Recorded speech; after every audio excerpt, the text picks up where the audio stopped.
Hey guys, welcome back to Rebel Media. We're still on the road in the beautiful state of Tennessee. We're headed to the Rippavilla plantation, which means House of Leisure.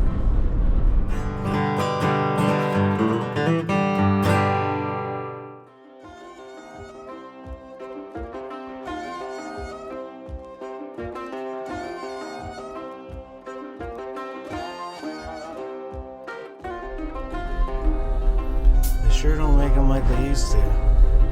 Going through the gate here. Talking a little bit about the enslaved that were here. This big beautiful field. And here they're talking about where Schofield snuck by John Bell Hood. In 1861, Spring Hill was a small Tennessee town located halfway between Columbia and Franklin, on the old National Road. The businesses and farms of the community were dominated by the imposing mansions of wealthy planters, places with romantic names like Ferguson Hall, Whitehall, Rippavilla, and Oak Lawn. The Federal Army performed a well-planned and well-executed retreat. Schofield and his subordinates made their headquarters in the saddle and issued clear, certain instructions. All that evening and past midnight, the Federal wagons, artillery, and long columns of infantry marched toward Franklin on the dark Macadam Road. By dawn, the last blue-clad soldiers had marched north from Spring Hill. The Union Army had escaped. General David Stanley would remember. The repulse of the rebels at 12 o'clock noon, and again defeating them at dusk high the evening with a force not exceeding 4,000 infantry, kept Schofield's road open for retreat, saved the army, and was the biggest day's work I ever accomplished for the United States. The next morning found Schofield's army at Franklin, digging in to cover the Harpeth River crossings. John Bell Hood awoke to discover that the Union Army had slipped away, and he was infuriated. A Confederate staff officer wrote of Hood, "He is as wrathy as a rattlesnake this morning, striking at everything." In a morning breakfast at Rippavilla Plantation, Hood lashed out at his commanders, heaping abuse upon them and condemning their failures in unmistakable language. Late that afternoon, Hood, out of options, launched his army at the Federal fortifications at Franklin in a desperate last roll of the dice assault. It failed with devastating casualties. After Franklin, the Army of Tennessee no longer existed as a viable fighting force. I know that when I went to Carnton, they wouldn't let me film inside, so I don't know what's going to happen here. I ended up having a tour one-on-one with David. And if you come here, you definitely want to have David be your tour guide because he's the man. We'll kind of talk about it as we walk around. But unfortunately, no interior videos to show you. The house is amazing inside. Alright, and if we look here, if you look on top of the chimney, there are these buzzards.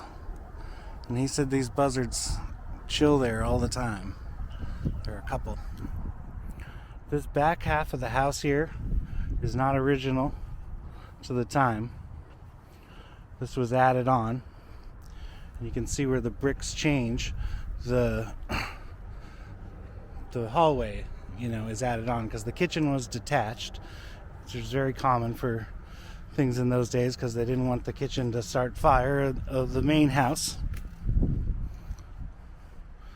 Well, we can go through here.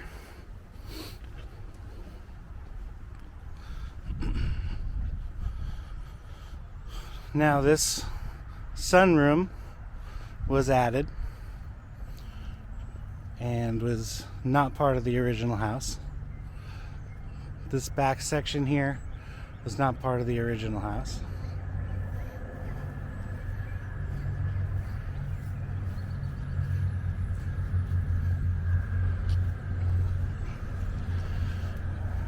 It's a beautiful Greek Revival antebellum mansion, and it is beautiful on the inside. It's still in the process of being turned into, so that everything's period correct. And there's a lot of information online that I was doing a 24-hour study on before I came out here. And it said that there was this breakfast meeting with all the generals in Franklin who died, and General Hood. And David told me that that's a bunch of nonsense. That never happened. So I got even more reading to do about the Battle of Franklin and Spring Hill. But just a beautiful house. It also says that there was original furniture from the family in here, and that is also not true, but I guess it's coming. This land over here is preserved by the Battlefield Trust and the Franklin Battlefield Trust, so this land is safe, which is nice to hear. And we went up to that second porch up there, and up there was like a room that connected between these two bedrooms. And he was saying that that was a private area for the people. They connect the two bedrooms in between, and the family could come out on that private balcony, and the kids could play in the hall in there. But very cool.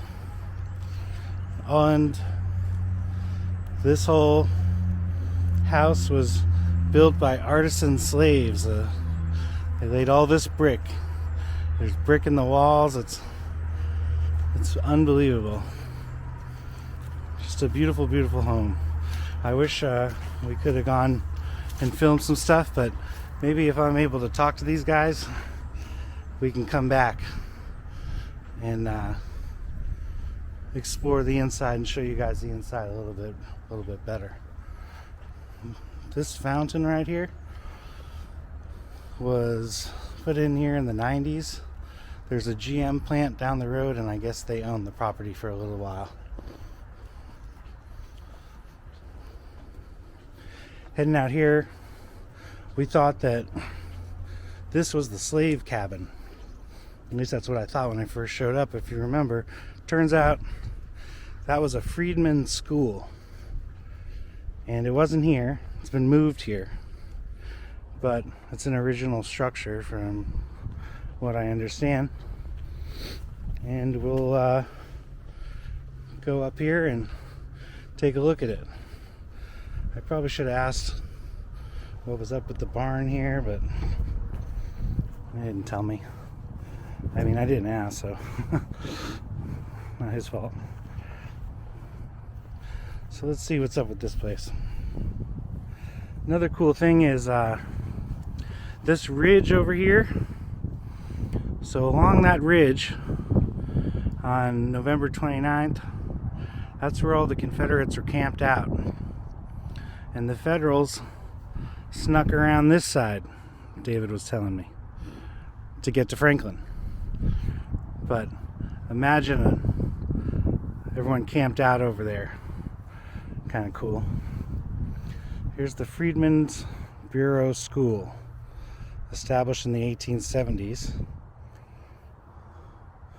It's locked, so I guess we won't be going in there. This video I'm filming on the DJI Osmo Pocket, and it's a very small screen, so it's kind of hard to line up my shots here. We'll have to see how this one turns out.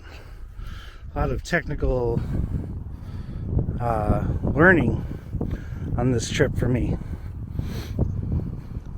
using different equipment. And right here, I have a feeling this is an outhouse. Let's see. Indeed. I have no idea if it's real or what, but I imagine the reason there's 3 in there is either So you can take a poop with your friend.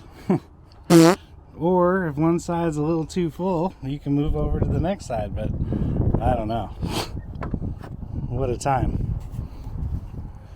Anyways, we're gonna jump in the car and do a quick driving tour and then head on to the next place.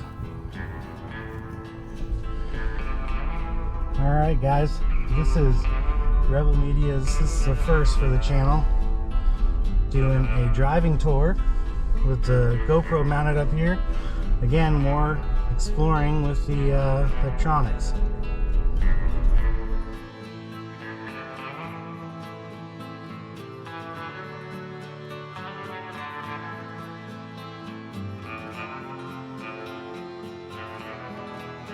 And outside the slave cabin.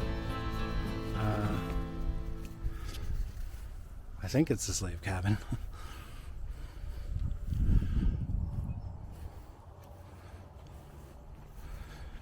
Supposedly original to the property. We're in luck.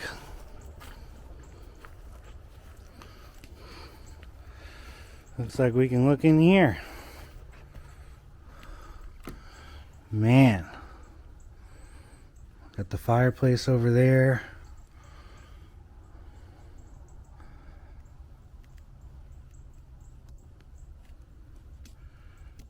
If these walls could talk, huh?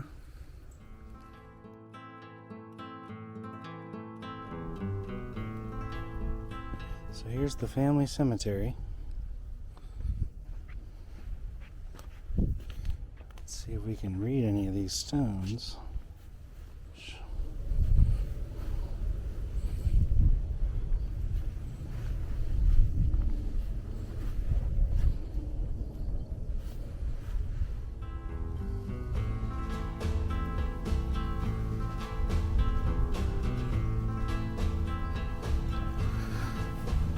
Here's the slave cemetery.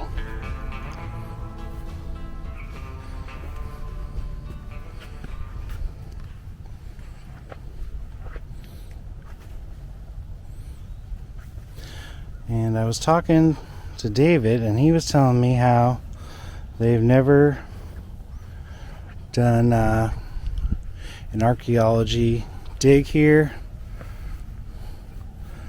No ground penetrating radar or anything because it's so expensive. This says, here lies persons unknown removed from Haynes Haven land, reinterred with reverence at this site on the 10th day of November 1986. You can see people have left a bunch of different things and coins and offerings. So maybe this is a good place to leave a coin. And I think I'll do that. There's no other stones here. Just grass.